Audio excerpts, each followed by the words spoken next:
கிளம்புனார கடைசாம எடுத்து வந்திருக்கேன், சரியா இருக்கான்னு பாத்துக்குங்க.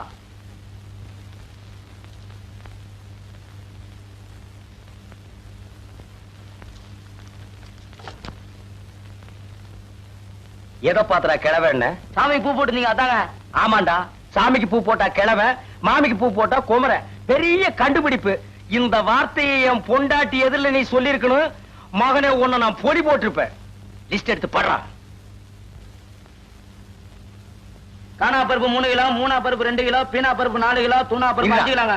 காணா பருப்புனா கடலைப்பருப்பு, மூணா பருப்புனா முந்திரி பருப்பு, அது என்னது பீனா பருப்பு? பிஸ்தா சாப்பிடுற அளவுக்கு நான் என்ன மஸ்தானா? சத்தியமா இது ஏன் வீட்டுக்கு வந்த சாமான் இல்ல, எங்கயோ கல்யாண வீட்டுக்கு வந்து இடம் மாதிரி கொண்டு வந்துட்டேன். அங்க வைப்பா.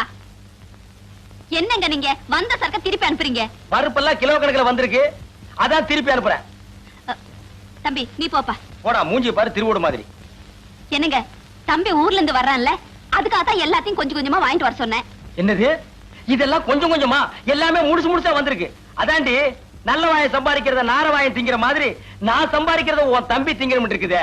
தம்பி தம்பி தம்பிங்கிறீங்களே தவிர நாளைக்கு அவன் இந்த வீட்டுக்கு மாப்பிளைய வரப்போறானே, அது கொஞ்சமாவது யோசனை பண்ணீங்களா?